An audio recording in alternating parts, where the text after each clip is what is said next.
Hi children, we are back again. So this is my third video on the chapter The Summer of the Beautiful White Horse. Now boys decide to enjoy riding the horse. Okay, so they ride the horse and they fulfill their desire, and but fear creeps into their mind that if somebody notices them, then the reputation of the tribe will be at stake. So they finally take a decision that they should find a good place to hide the horse. Okay. It was morning. Morad was thinking either to take the horse back to its owner or hide it until the next morning. From the sound of things, Aram concluded that Morad was going to hide it.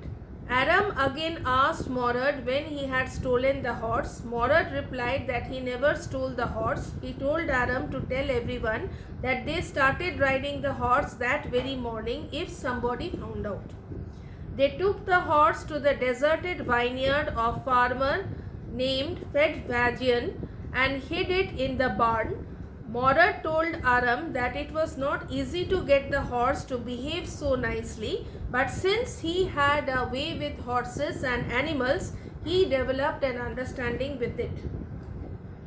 The horse actually belonged to the farmer called John Byro. He was an Arsenian person who did not have any fellow mates in America, and by default he could not converse with anybody, so he had to learn the Armenian language, and he was a frequent visitor to this Armenian family. Okay. Both the brothers went home. In the afternoon, Uncle Khosrow came to Aram's house for coffee and cigarettes. Then another visitor arrived, a farmer called John Byro. At last, sighing sadly, he said that his white horse was stolen the previous month and is still missing. Uncle Khosrow got very irritated and shouted, "It's no harm." Byro explained that his carriage was no good without a horse. This made Khosrow more angry and he roared, "Pay no attention to it." An argument ensued between Khosrow and Khosrow slammed the door and went out. Khosrow said that you have lost your homeland and you are talking about your lost horse. It makes no sense. Okay.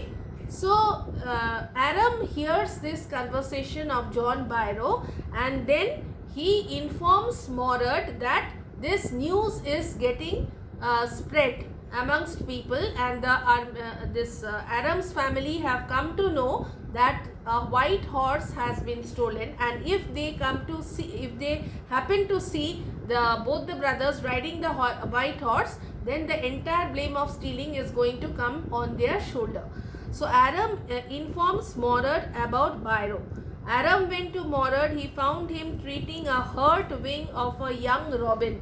A young bird was hurt, its wing was broken. So Morad was treating, as I had told you in the previous video, that Morad had special way with animals.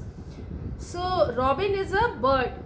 Aram informed him about Byro's visit. He further informed Morad that he should not return the horse until he learned to ride. Now, hearing Aram's information about that John Byro had been to their house and complained about the missing horse, Morad decided to send the horse back to John Byro. But Aram wanted him to keep the horse for at least some time till he did not learn how to ride the horse. Morad replied that it would take him a year to learn. Finally, they decided to return it after 6 months. Every morning for 2 weeks, they rode the horse. Every time the horse threw Aram and ran away. One morning, on their way to the vineyard, they ran into John Byro face to face. He inquired about the name of the horse with them. Morad said it was My Heart. The name of the horse was My Heart. Now John Byro at this point of time spoke to the boys, and he was very sure that this horse belonged to him. He opened the mouth and saw very inquisitively. He looked into the horse, and he was very sure that the horse belonged to him. But still he did not tell anything negative to the boys, because he knew that the boys belong to the Garuglanian family and stealing is impossible for anybody hailing from the Garuglanian tribe. Okay children, in the next video I will be telling you that what was the conversation between John Biro and the boys.